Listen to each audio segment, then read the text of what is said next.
Assalamualaikum warahmatullahi wabarakatuh. Selamat siang ya teman-teman semua dimanapun Anda berada. Semoga teman-teman semuanya masih dalam keadaan sehat walafiat dan masih dalam lindungannya Allah Subhanahu wa Ta'ala. Amin amin ya robbal alamin. Oke ya sahabatku, Solusi Injeksi Channel. Di hari ini kita berada di Ahas ya teman-teman.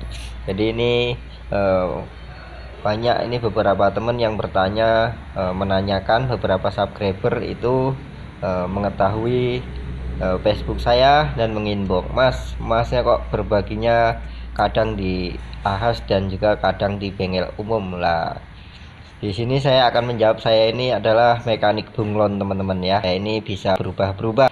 Jadi intinya saya tetap fokus berbagi kepada teman-teman. Jadi jangan ditanyakan di mana saya. Intinya saya terus berbagi kepada teman-teman agar bisa membantu trouble-trouble yang teman-teman alami. Oke ya, langsung saja. Di sini saya kedatangan motor Repo FI teman-teman ya, Repo K03 Repo injeksi.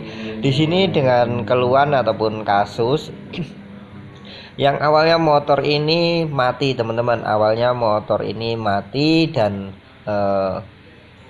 kata si pemilik unit motornya, terus dibawalah ke tempat servis ya teman-teman, dibawa ke tempat servis lalu dilakukan pergantian kiprok dan juga baterai teman-teman ya.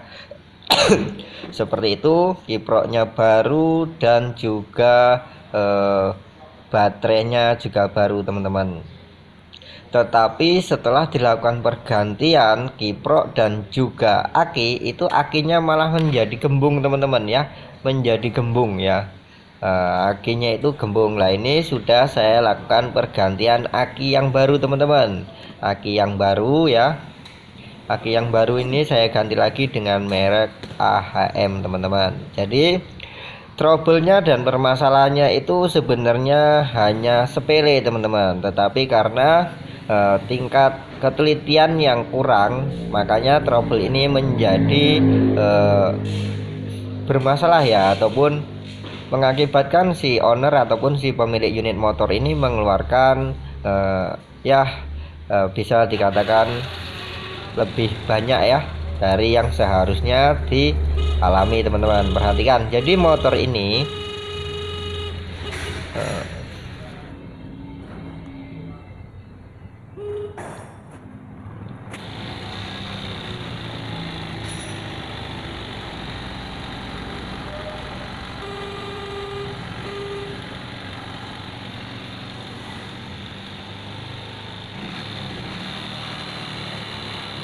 perhatikan teman-teman ya, lampu ini netralnya teman-teman. Perhatikan lampu netralnya ini apabila digas ya, RPM-nya dinaikkan, itu malah berkedip teman-teman, ataupun kabur ya, tidak terang teman-teman. Dan ketika digas itu klaksonnya malah tidak bunyi teman-teman. Nah ini padahal sudah dilakukan pergantian aki baru dan juga kiprok baru teman-teman.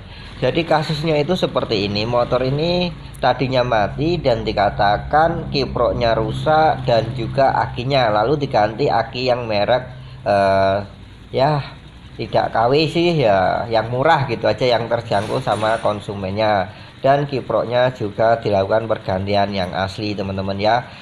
Koilnya ini kalau saya lihat itu menggunakan koil bead teman-teman, dan untuk kabel kedepannya ini sudah disambung menggunakan kabel koil merek seperti ini teman-teman ya. Perhatikan ada tulisannya kok seperti ini. Untuk kabel koil ini tidak masalah, dan untuk koil bead tidak masalah selagi koil motor injeksi ya teman-teman. Nah di sini pokok permasalahannya kan sebenarnya itu pengisian yang bermasalah ya teman-teman. Pengisian yang bermasalah yang tidak tersalurkan. Jadi motor ini bisa dihidupkan kiprok baru, pengisian normal, tetapi setelah dilakukan pengisian di baterai ya, di baterai itu baterainya arus dari baterai itu tidak bisa dikeluarkan secara maksimal, ataupun tidak bisa dibagikan ke klakson, ke sen, ke switch rem dan lain sebagainya teman-teman. Bahkan starternya pun nggak kuat untuk ngangkat teman-teman ya. Jadi motor ini tuh nggak ada kunci kontaknya teman-teman. Jadi si konsumennya itu datang ke sini jauh-jauh kunci kontaknya tuh ketinggalan. Jadi saya akalin tidak memakai kunci kontak, hanya dengan bypass kabel saja ya teman-teman. Jadi seperti ini masalahnya itu. Di sini di switch rim satu ini ada yang nempel di sasis, itu yang pertama, tapi ini tidak begitu pengaruh karena untuk sekringnya itu belum putus ya teman-teman, tidak putus, itu aman. Untuk repo biasanya di bagian switch rim yang sebelah kanan di bawah di dekat engkol itu silahkan dicek, biasanya di situ nempel massa ya. Nah, kasus seperti ini sebenarnya cukup mudah teman-teman. Apabila teman-teman sudah melakukan pergantian kiprok dan baterai motornya ini dicabut baterainya ataupun salah satu kabel yang min ataupun plus di aki, itu motornya tidak mati, berarti pengisian bisa dipastikan normal ya teman-teman. Kalau dia tidak ngisi, pengisiannya tidak normal, pasti motornya akan mati ya teman-teman. Jadi perhatikan, ini ketika RPM digas itu klakson tidak bunyi teman-teman, klaksonnya malah hilang ya. Dan juga lampu netralnya itu tidak terang. Nah, sebagai seorang mekanik tentunya kita bisa menganalisa kenapa seperti itu, padahal ketika dicabut baterai ini motor normal teman-teman, tidak mati ya. Perhatikan, kita coba cabut baterainya. Salah satu kabel min ataupun kabel plusnya bisa kita lepas untuk membuktikan bahwa motor ini pengisiannya normal teman-teman, apabila teman-teman tidak menggunakan avometer. Nah, di sini saya sebelum melakukan pembuatan video ini saya sudah melakukan pengecekan menggunakan avometer, tetapi saya sebagai ingin membagikan tutorial yang sangat sederhana kepada teman-teman, tidak menggunakan beberapa alat tool yang teman-teman pastinya banyak yang belum punya. Jadi ketika kita cabut ya, dicabut salah satu kabel baterai, itu lampunya malah terang teman-teman. Perhatikan ya, indikator lampu netralnya dan sennya ini terang teman-teman. Dan apabila kita pasang lagi ya, kita pasang lagi kabel terminal minnya, terminal baterainya, perhatikan ya. Perhatikan. Jadi ingat ya teman-teman, saya membuat tutorial ini karena saya sudah menemukan trouble-nya. Jadi nggak mungkin ya saya tahu-tahu bikin tutorial yang belum saya temukan penyakitnya. Jadi saya berbagi seperti ini agar kita sama-sama belajar, agar tidak terjadi hal-hal yang seperti ini merugikan si konsumen untuk di kemudian hari. Perhatikan ya teman-teman, setelah kita lakukan pemasangan kembali kabel akinya ya, itu malah indikator netralnya itu malah teman-teman tidak terang ya, klakson pun hilang. Dan untuk kabel-kabel semuanya sudah dipastikan tidak ada yang konslet ya teman-teman. Lalu dimana permasalahannya? Permasalahannya cukup sepele dan cukup simpel teman-teman ya. Kok bisa? Ya bisa. Permasalahannya di sini teman-teman. Perhatikan, saya akan berbagikan kepada teman-teman. Saya akan bagikan, ini hanya sepele, masalahnya di sini teman-teman. Di lampu switch rem belakang ataupun di lampu rem belakangnya. Perhatikan, ini itu untuk bola lampu remnya, untuk bola lampu remnya ini putus dan menempel jadi satu teman-teman. Perhatikan, kelihatan nggak ya? Tak jam dulu teman-teman ya, tak jam dulu. Nah itu ya, nempel teman-teman, dia putus tetapi dia nempel ke terminal sebelahnya teman-teman ya, jadi satu. Nah perhatikan, nah itu malah jadi satu seperti itu teman. Inilah yang membuat arus dari baterai ini tidak bisa dikeluarkan ke seluruh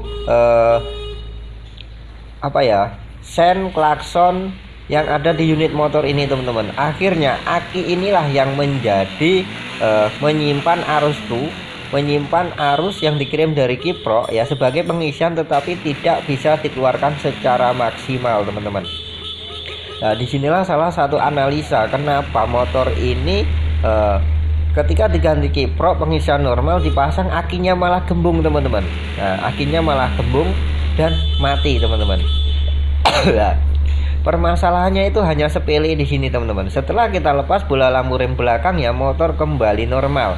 Digas kencang pun klakson juga ikut kencang teman-teman. Tanpa digas pun juga ikut kencang teman-teman ya klaksonnya.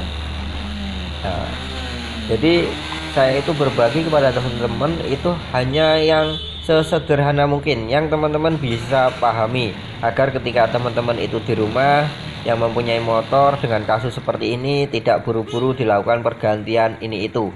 Silakan dilakukan pengecekan itu secara menyeluruh satu per satu ya teman-teman. Nah, perhatikan ini ketika digas semuanya terang teman-teman ya.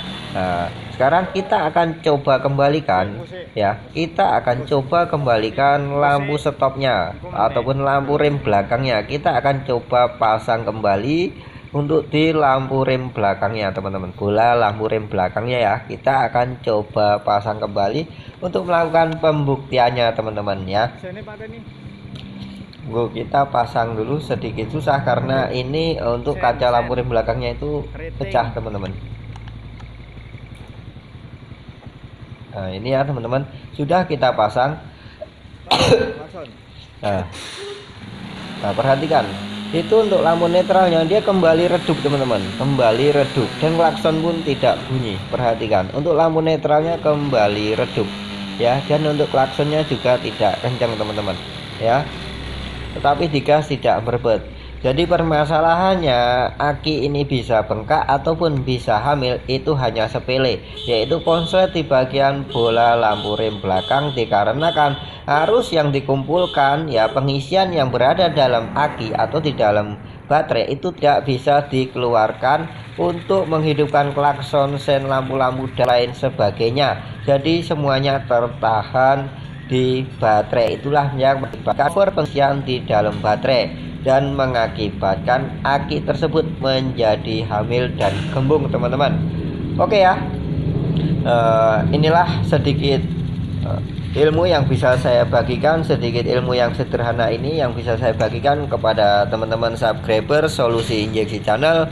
Semoga bisa bermanfaat buat kita semua ataupun buat para pemilik unit pengguna motor revo injeksi, motor injeksi dan lain-lain. Oke ya, semoga bermanfaat. Wassalamualaikum warahmatullahi wabarakatuh.